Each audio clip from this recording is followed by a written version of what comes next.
Welcome to the Folktale Project. This is Dan Scholz.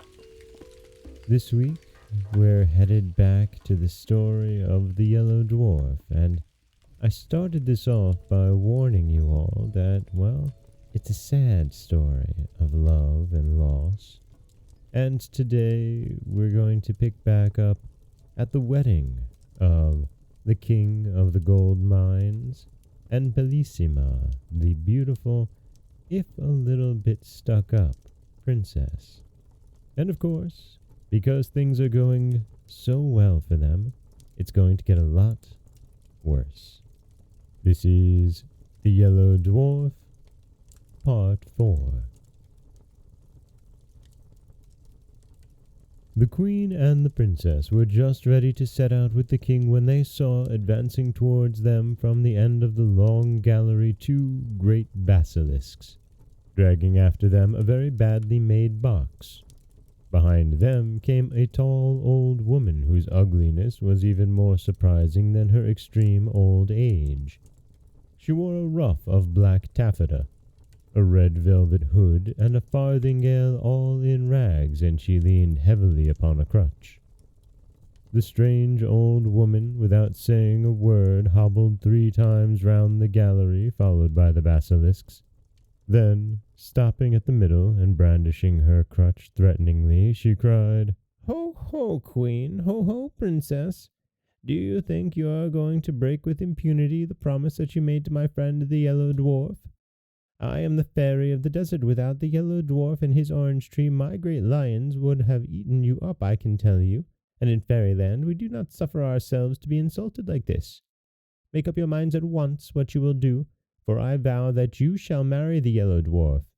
If you don't, may I burn my crutch." "Ah, princess," said the queen, weeping. "What is this that I hear? What have you promised?" "Ah, my mother," replied Bellissima sadly, "what did you promise yourself?" The king of the gold mines, indignant at being kept from his happiness by this wicked old woman, went up to her, and threatening her with his sword, said, "Get away out of my country at once, and forever, miserable creature, lest I take your life, and so rid myself of your malice." He had hardly spoken these words, when the lid of the box fell on the floor with a terrible noise, and to their horror out sprang the Yellow Dwarf, mounted upon a great Spanish cat. "Rash youth!" he cried, rushing between the fairy of the desert and the king.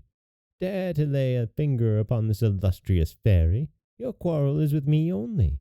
I am your enemy and your rival. That faithless princess who would have married you is promised to me. See if she has not upon her finger a ring made of one of my hairs. Just try to take it off, and you will soon find that I am more powerful than you are." "Wretched little monster," said the king. "Do you dare to call yourself the princess's lover, and lay claim to such a treasure? Do you know that you are a dwarf, that you are so ugly that one cannot bear to look at you, and that I should have killed you myself long before this if you had been worthy of such a glorious death?"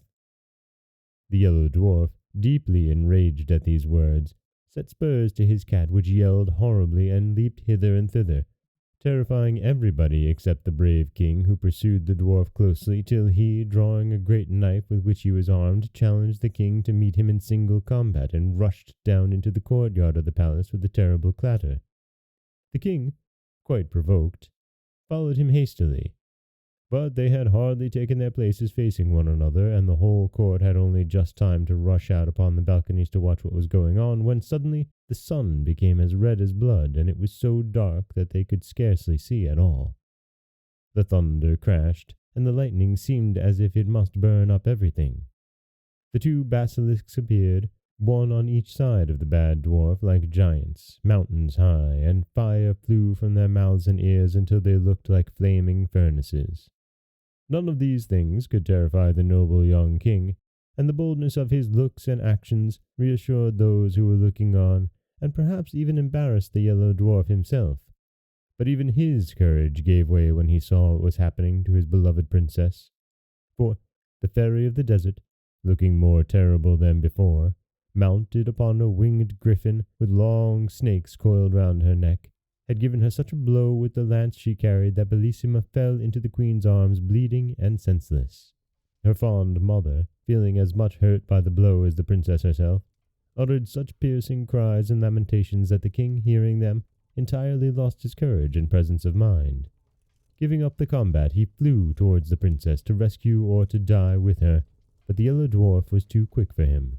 Leaping with his Spanish cat upon the balcony, he snatched Bellissima from the queen's arms, and before any of the ladies of the court could stop him, he had sprung upon the roof of the palace and disappeared with his prize.